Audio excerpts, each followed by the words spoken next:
the Philadelphia Eagles are in the playoffs. Now, this is not nothing new to us, but the way that we did it, oh man, we got a lot to talk about. I mean, you talking about going from 2-5 to potentially being 10-7. Oh yeah, some good things that happen right there. So we gonna talk about the game, but we also gonna revert back to what happened through this whole season and what flipped things around, man. Let's get into it, man. You already know. Yo, that. A-G-L-E-S. Eagles! Eagles! Say fly, Eagles, fly. Fly, Eagles, fly. Fly, Eagles, fly.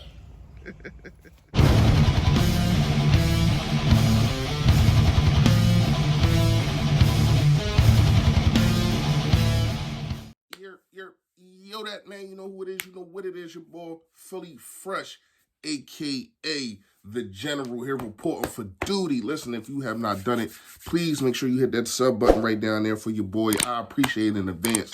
And also, make sure you hit the like. You know what I mean? This is how the algorithm works with YouTube. The more y'all hit the like, the more I get pushed out there, more people that see me, the more merch we. It's just a whole a chain reaction.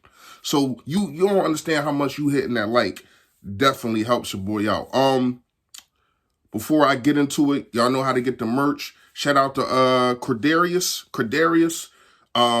He won a free giveaway of Devontae Smith. Shout out to him, man. Fresh fact of the day. Y'all know I try to get y'all fresh fact. Be aware of the people that you cannot please. Meaning you can do something 99 times the way that they want it done, how they want it done, everything is fine. But that one time, if something don't go exactly how it's supposed to go their way, and they catch an attitude, or they act like you don't do anything for them, or they just are selfish and inconsiderate, even though you have done 99 straight times the right thing in their eyes. Stay away from them people. Them people ain't that. They all about themselves. All right. All right. So let's get into the video, man. The Philadelphia Eagles are in the playoffs. There's no potential. We don't have to wait for nobody to lose. We really don't have to win another game. So that is going to be a question that we gotta ask ourselves. Are we coming? Because remember, we was talking about Dallas resting their starters. Are we coming into a situation to where as though we're resting our starters? Can we get up to the 6th seed? So that's something that we're going to have to digest. And remember, we play Saturday. We don't play on Sunday. So you got a potential, could be all starters. Probably not. Against the Dallas Cowboys and Philadelphia Eagles. But let's talk about how we got here. Let's go to last game. Yes, I made a halftime video. I was pissed. I felt as though I drove 2.5 hours and I seen nothing from the team. It's not, and I get it. I see your comments. That didn't age well and all. Well, what I was saying was right. What I was saying was they were not using their guys how they're supposed to. Defense kept letting Washington go up and down the field, and I had a problem with that. You didn't let Jalen Hurts really get into a rhythm, even though I did think he played well or through the whole situation, through the whole game. I thought he played well, and he put the team on his back, and he made the plays that was supposed to be made.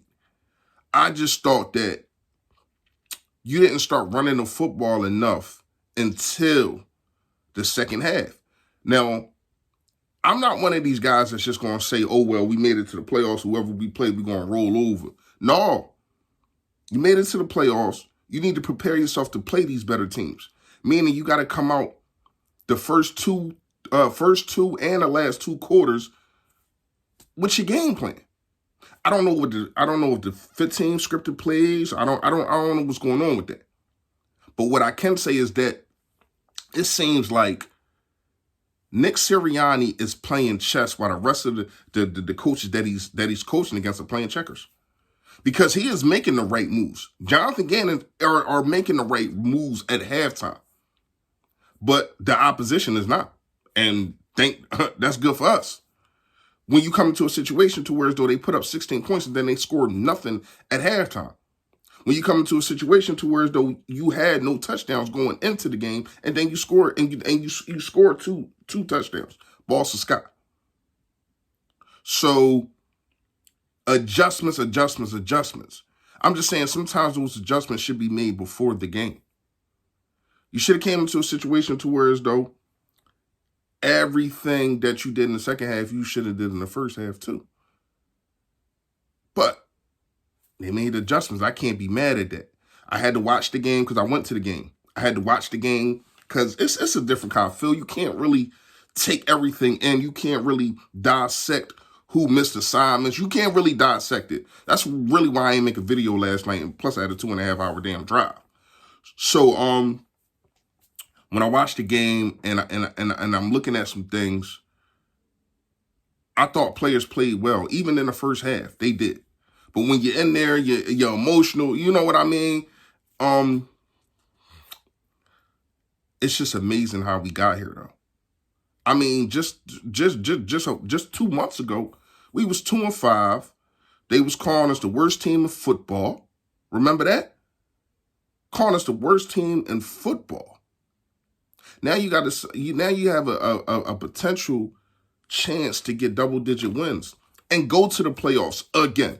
Nobody in the NFC been to the playoffs more than us.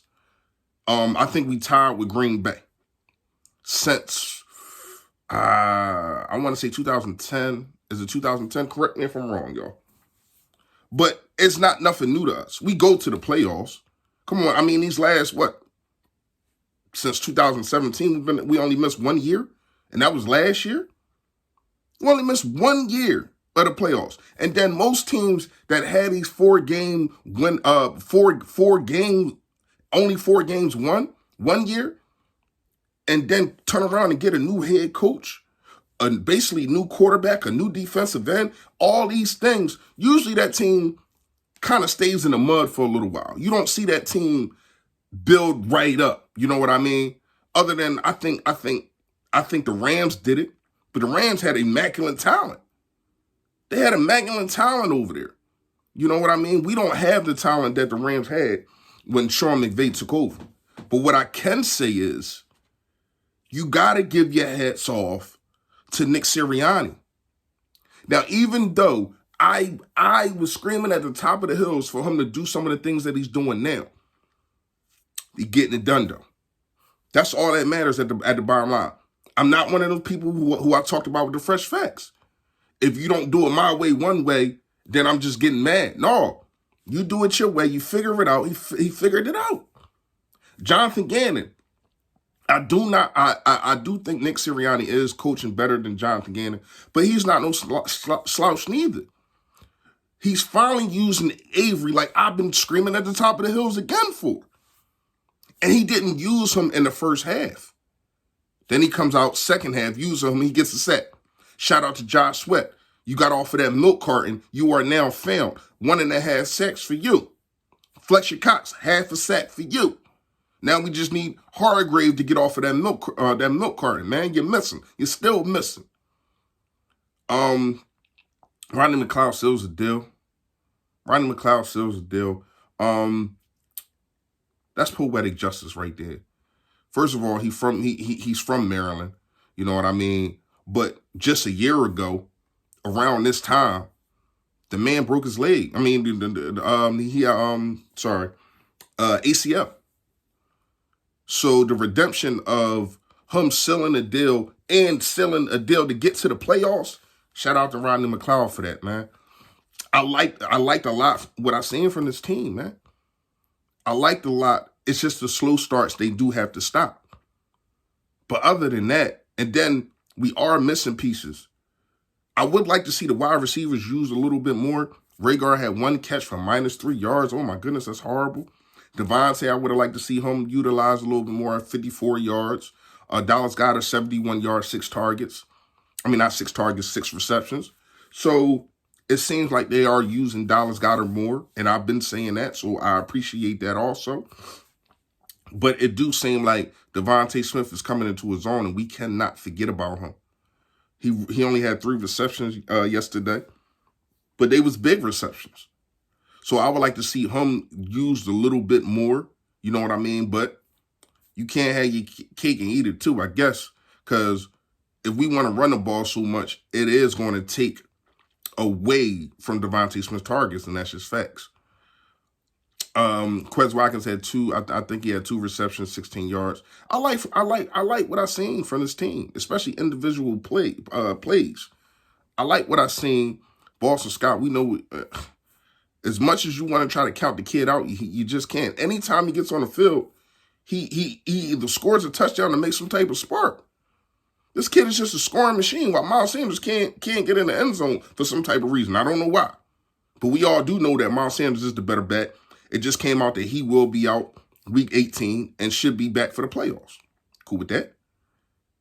Get well.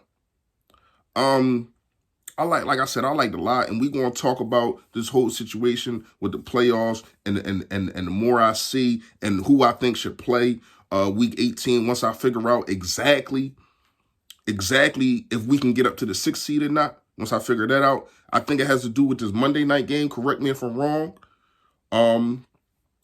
But yeah, to me, man, I'm pleasantly surprised because I did pick about 8 wins, but I didn't say we was going to the playoffs. I picked 8, 9 wins. I didn't know we was going to the playoffs. But we're here now. We're here now. So to me, I can't do too much. I can't do too much kicking and screaming. When you come into the situation of a rookie head coach trying to figure it out, he's figuring it out in game. And I think that he finally got something going on. Let me know what y'all think in the comments. Y'all agree if y'all don't, man. But one thing you can agree on, the Philadelphia Eagles are in the playoffs. Ain't no stopping this, baby. You already know. Stay Philly, stay fresh, y'all. Yo, that.